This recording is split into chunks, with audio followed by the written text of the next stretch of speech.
Hello all and welcome back to Shatter Our Souls with Novaria. Today we are back with Legend of Zelda Breath of the Wild in the northern region of the Hebra province in the top left corner of the map.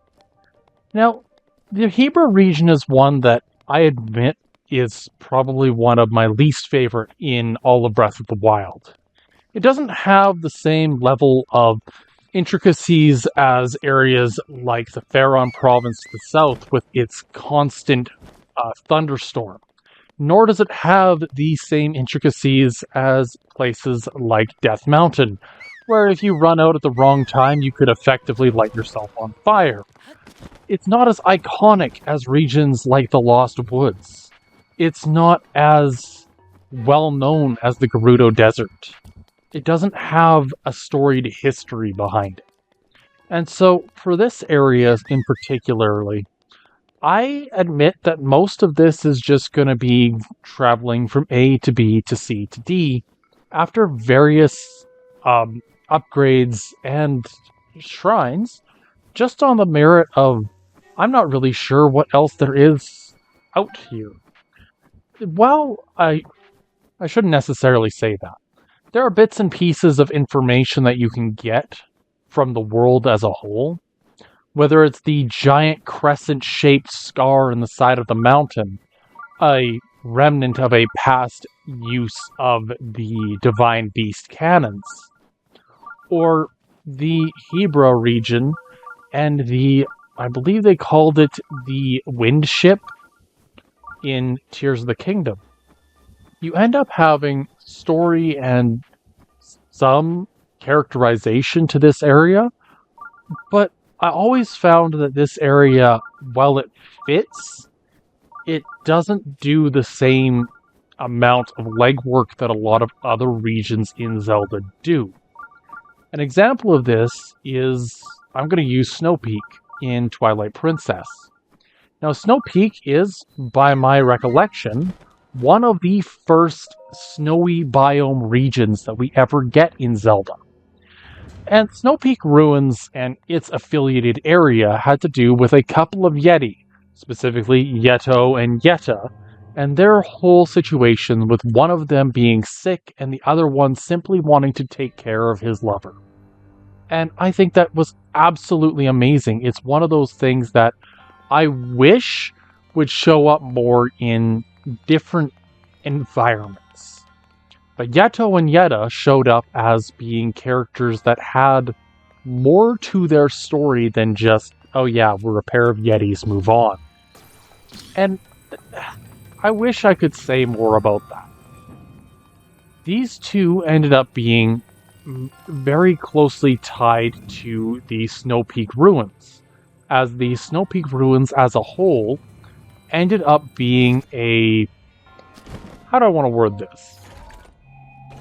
They were very dependent on certain things like getting fish and other items from the surrounding area, including but not limited to Zora's Domain, even getting Ordon pumpkins.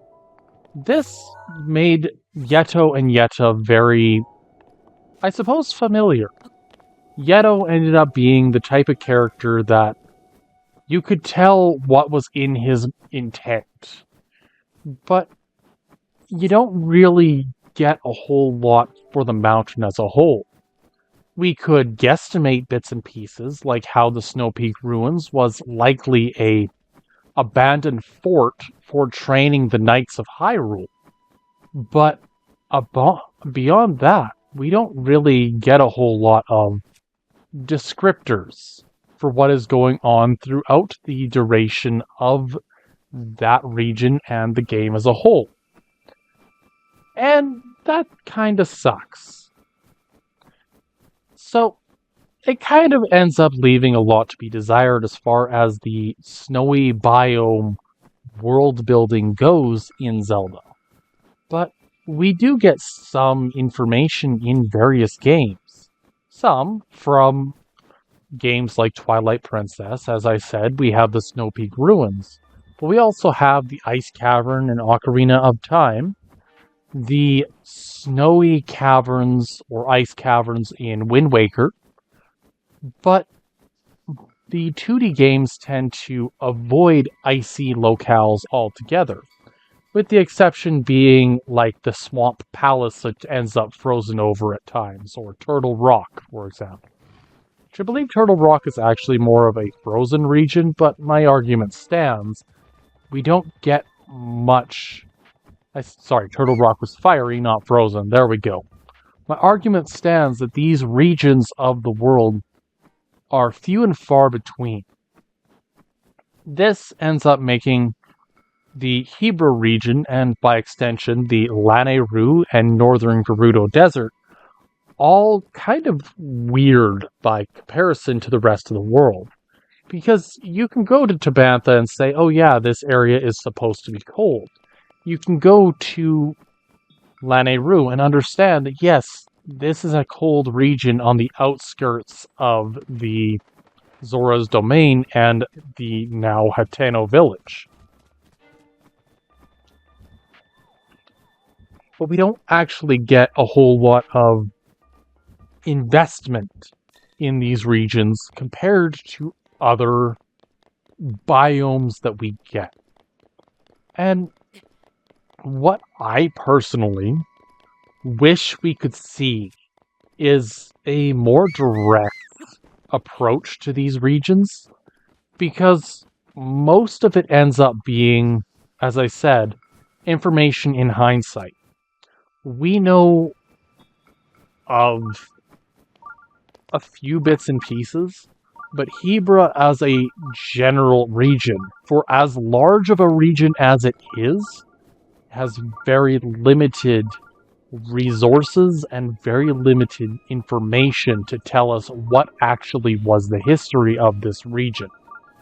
And that's a shame, because if you were to compare the Hebra province to other games, it's night and day how much can actually be seen going on in these regions compared to others. Now I'm going to use a couple of, I suppose, games of a similar nature to kind of describe what I'm getting at. And the first one that comes to mind is actually Witcher 3 Wild Hunt. Now, Witcher 3 Wild Hunt has a frozen biome, specifically the islands of Skellige. And these regions are supposed to embody the Norse. And this is a great, I suppose, storyline to follow. But the point I'm trying to get at with this particular embodiment of information is that Zelda's approach gave this region not much to work with. Whereas Skellige had history, it had culture, it had people and characters that showed up next to nowhere else in the entire game. And so it felt incredibly meaningful to be there. But Hebra, as my personal opinion is here, has an excessively large number of shrines. You can tell that this area was somewhere that the Sheikah found as important, but you can't tell very much about the history of the region as far as any notable information. Now, I suppose we could take that in a different direction, however. We could just say that this was an area of wild interaction, an area that was dominated by wizrobes and monsters, on account of that's just what we find up here. And that seems a little disingenuous. Because to me, there's so much more, or there should be more, going on here than what meets the eye in this region.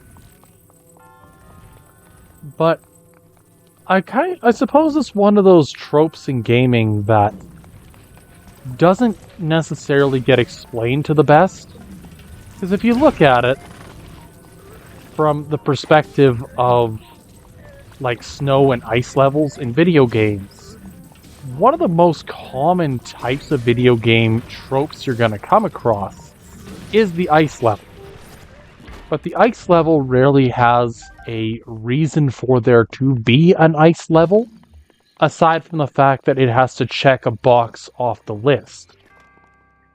So, I don't know. Maybe that's just me. Maybe I'm just don't understand what the hope is for this region, and I hope that's all there is to my distaste of the Hebra region. But be that as it may, I mentioned that this area has a significant number of shrines. I believe that this is actually a very apt statement to make. Very few regions of Breath of the Wild have a whole lot of shrines to offer you. Most regions have maximum like 6. The Great Plateau has 4. Central Hyrule, I think, has 8. The area around the Twin Peaks has another 6 or 7. And so you start getting this 5 to 7 range on a regular basis. Hebra, comparatively, has somewhere in the region of 10 to 12, making it by far the most dense region for shrines to appear. I think that's intentional. This area has very little lore, very little history, and so the point of this region is effectively exploration. It's about figuring out what all the history of this region actually could be. It's about taking time out of your everything to see if you can find something else, something more, to lead you to the next shrine, to the next whatever it ends up being.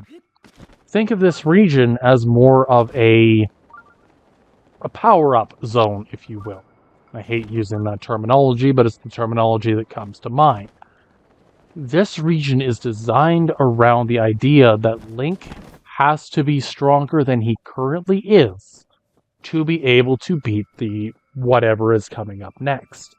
Be it the bosses of the Tabantha region, whether it is the nearest Zonai device, whether it is the nearest Calamity Ganon-esque creature.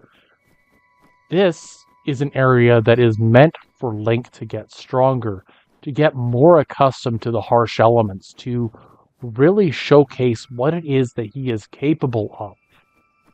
And I think that's a great thing about this character, is that for us, the players, Link is effectively an avatar.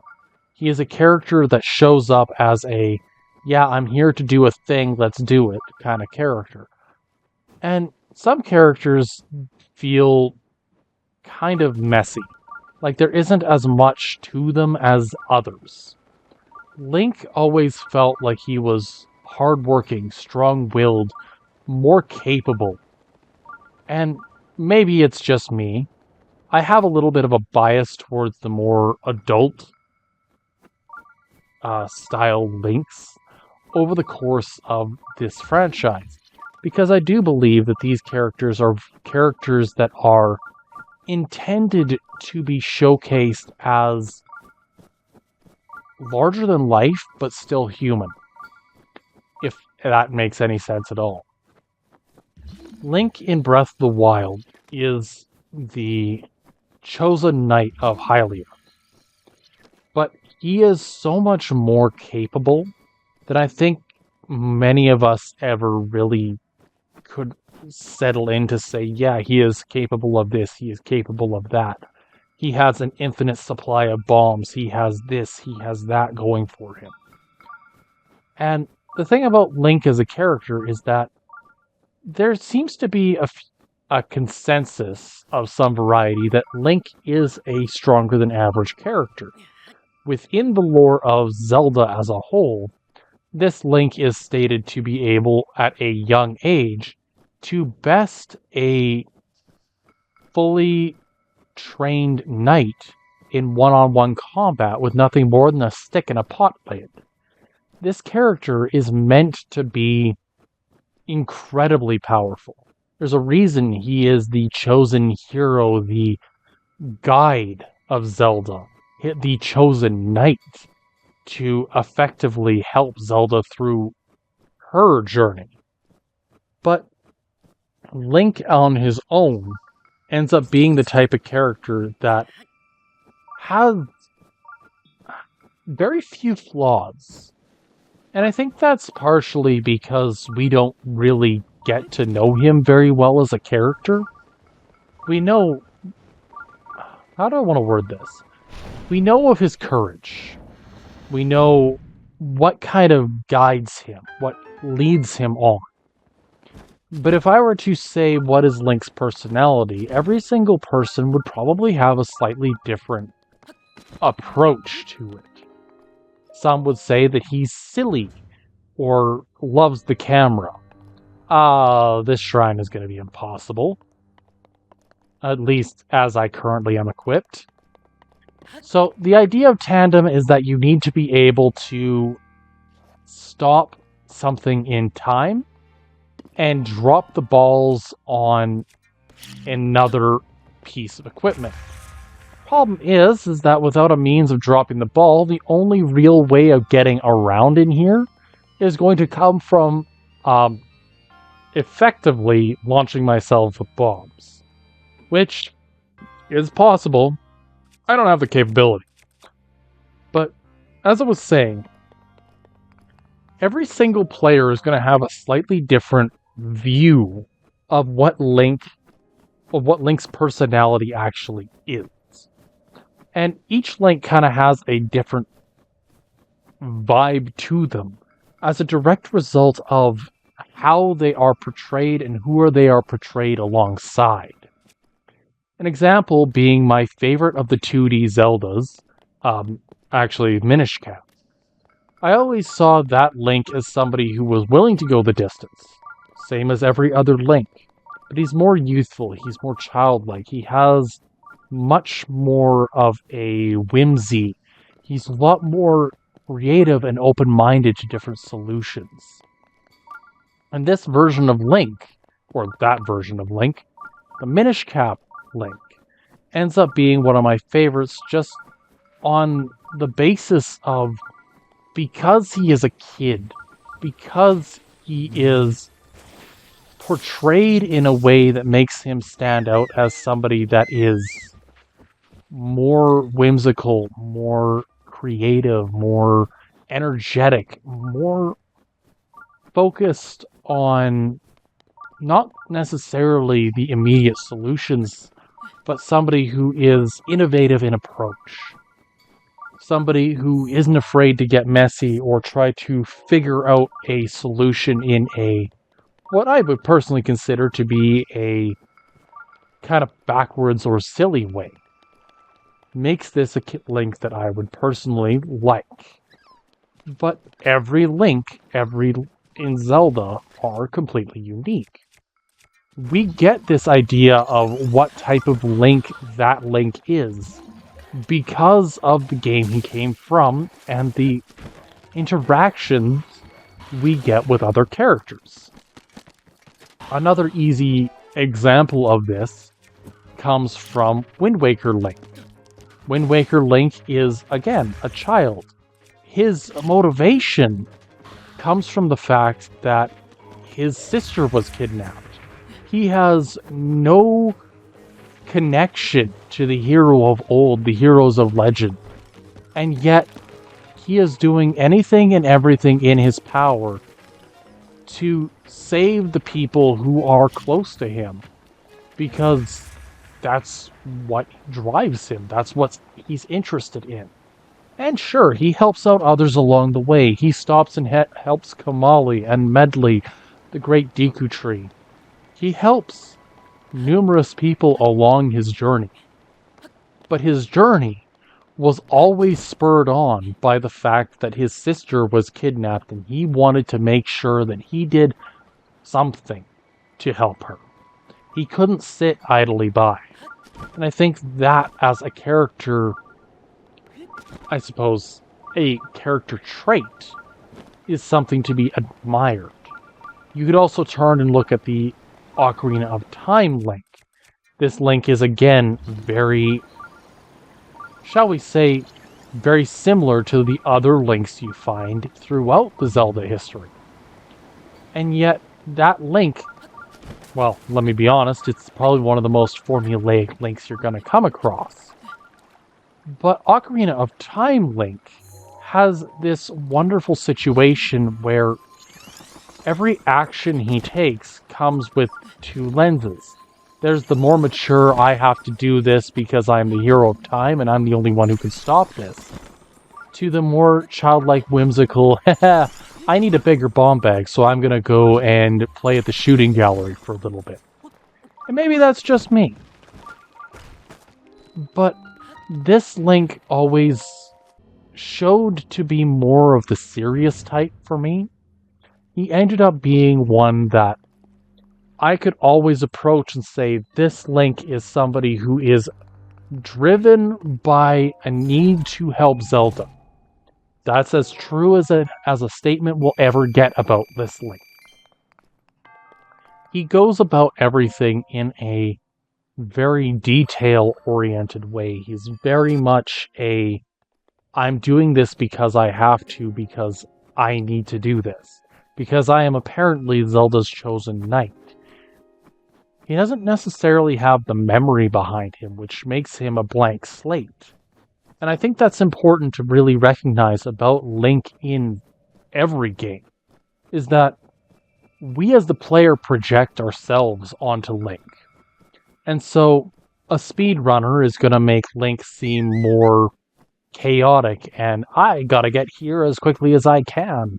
Whereas somebody who is more methodical, more about collecting, will have a moment where, they'll get to the end of the game and they'll have this moment of reflection as they visit Zelda, like, hey, did you really have to collect 900 Koroks?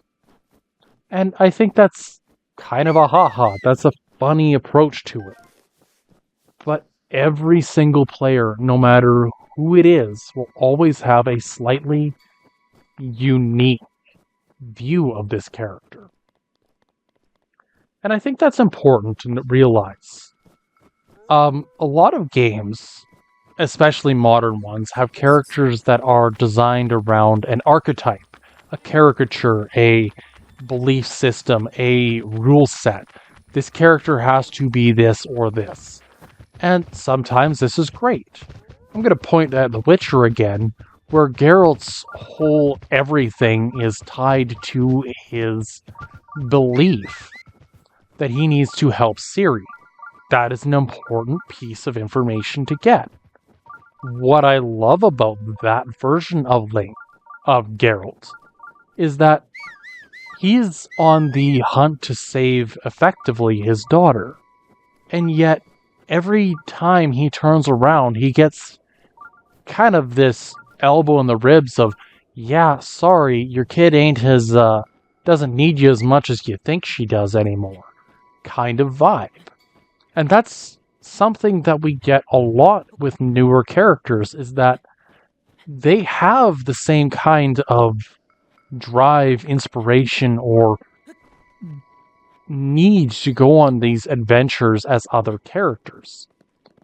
But what sets the modern ones apart is that we usually get a more homogenized view of these characters.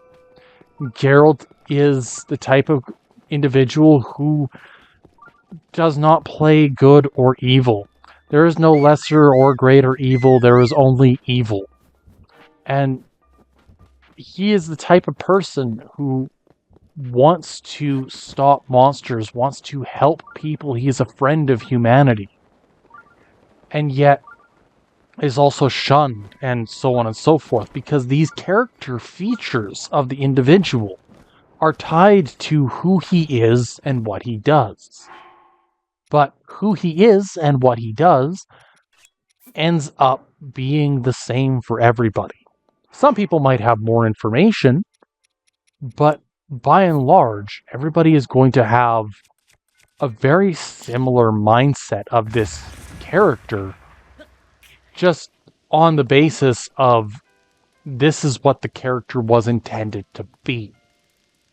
But who knows? Maybe I'm over explaining things. I have a bad habit of doing stuff like that. Anywho, major of test of strength. I'm just gonna walk out here. Don't worry, I am gonna be fighting these eventually. But the major tests and moderates at the moment I'm setting aside for later. I believe that at the moment I am capable of fighting a moderate test of strength without too much in the way of extra planning and preparation. However, too much planning preparation is one thing, but to go at and fight the various major tests of strength one after another is going to be incredibly difficult. And I'm the type of player who, when I get strong enough to actually fight something I'm going to absolutely decimate, unfortunately, this particular situation is not one that I can very easily or readily remedy. The major and moderate tests of strength, there's a few, I suppose, situations that crop up that make it more difficult than others. One that comes up is the fact that the major and moderate tests of strength are combat trials, which are ironically some of the more difficult trials that you can do. The second is that they are, how do I want to word this? Each of the combat trials in the major and moderate tests of strength end up with the enemies becoming more aware of your actions, which makes fighting them much more difficult in the later rounds compared to the earlier ones.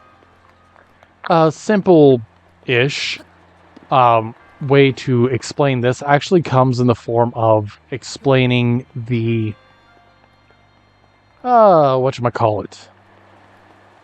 The most readily available way of explaining it comes from the fact that the minor test of strength versions of the Guardians end up being rather powerful, but they don't break the game trying to make something work against you, if that makes any sense at all. Whereas the moderate and major tests of strength, as far as bombs go, they're a possibility, and they will always remain a possibility to deal damage. What makes it more difficult is the fact that at no point in time is there going to be a easy run. They will always find a way to deal damage to you, the player, over time. And this is fact. This is just how they function. And that didn't work the way I had planned. You know, come to think of it, if I was a little bit smarter at the time of doing this, I could have just froze one of the fans, put the ball in the way, and then ran. But I was too determined to do this, apparently the quote-unquote right way, to really piece together what it was I was aiming to do. And that's a little disappointing, but, you know, be that as it may. What I do appreciate about this region as a whole actually comes from how this region is largely unexplored territory. Unlike other regions of Breath of the Wild, you don't really get a whole lot of character involvement in this region. I mean, this has probably the highest, or some of the higher density of Lynels out of any region in all of Hyrule. And yet, we don't really see that as a positive or a negative. We see it as, this is what it is kind of thing. At least based on my experience. And so Hebra, as a general statement, ends up being one of those regions that is always going to be more of a mystery than I think other regions in Breath of the Wild are and will be. Because I could say a million times over that this region is better or worse than other regions because this, because that. But generally speaking, as long as the region does what it's intending to do, I don't really see there being a better or worse region in the more practical sense. Every area, every time you pick up the controller, every time you go to a different section of Hyrule, you're gonna find something a little bit different. Something that sets the bar in a slightly different or more or less realistic place for you as a player. An example being games like platformers. Yeah, you can go into the first area of Mario 64's Bob-on Battlefield, and it's going to teach you the ropes of how the game works. But by the time you hit tick-tock clock, you better know how the game functions to be able to better approach the game and say, yeah, I'm doing it this way. I'm fighting this enemy under these circumstances because that's what I want to do. And I think that's important, is that every region is supposed to teach you something. Hebra, as a region, generally focuses more so on what I would personally consider to be managing the snow biomes, managing under cold climates. It's supposed to be a region that has some more difficult terrain to traverse. More ice, more snow, specialty armor that is supposed to make moving around here easier. This comes in both the form of weatherproof clothing. Yep, nope, I'm out of here. But also in the form of clothing that is able to make traversal more readily available in the form of these snow boots from the Gerudo shops.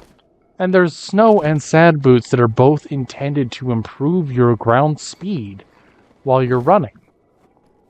Both of these are important and are intended to make traversal of these regions more reasonable, easier on the player, but are also bonuses that half of us will never see. This is something I actually have been catching a lot more in recent Zelda. After around, I want to say it was probably in the Wii U era, specifically like Breath of the Wild, Wind Waker, Twilight Princess remake region, where Twilight Princess remake had entire sections of the game that ended up being completely new. You had, so in the original Twilight Princess, you had the Gerudo Mesa, which was a massive, I suppose I would call it a combat trial or combat dungeon, that had the entire purpose was how far down can you get before you die. And this combat trial ends up being one of those regions that a lot of people are going to know about because you end up intentionally visiting it at some point during the game. But most players aren't actually going to be able to complete it until very, very late game. I am one of the players that did complete it, and I felt pretty darn good about doing it. But the remake added a second run through these trials as Wolf Link, which was intended to make it that much harder, because lo and behold, Wolf Link does not have the same combat options that Human Link did, which, of course, a casual player might not ever even know that challenge existed. And the same thing with Wind Waker HD and the Swift Sail. Now, the original version of the game, the Swift Sail, never existed. And most players, unless they came across it in the, whatchamacallit, was the auction, they would have probably never known it existed either. And that's kind of the beauty of these circumstances and these games as a whole, is that you always have these options, these chances of finding something, anything, that might change up how you play the game. And I think there's something beautiful about that. Because if every single player had the exact same experience, then you wouldn't end up having people compare how far they got into a game or even how they completed said trial or challenge. You wouldn't have people like me trying to beat the game without using weapons, because why not? If every game was intended to be played and could only be finished in one specific way, I don't believe gaming would have become as popular of a medium as it has. And that's, I think, one of the greatest beauties of video games in the modern era, is that we have options. We can say, hey, I played Mario Kart with items. Hey, I beat so-and-so without firing something, or so on and so forth. I beat Dark Souls with only my fists, or using a Rock Band drum set, because yes, somebody managed to do that too. Not sure how, but they did. The point being is that players have always found ways to break games, have always found new and innovative ways to play games wrong. And I believe it is something that we as players take for granted, that we can go about things in any way we want now. Sure, could we absolutely do a lot of this way back in the day, as we could do whatever we wanted, whenever we wanted, because we wanted to? Absolutely. But the statement still stands. Every player can go about every game in their own way. Because why wouldn't you? Anyways, we're gonna hop in this shrine here and shut her down for the day. If you like what you see, are curious how things are gonna go, drop a like, leave a subscribe, and we'll catch you next time. Until then, have a good one.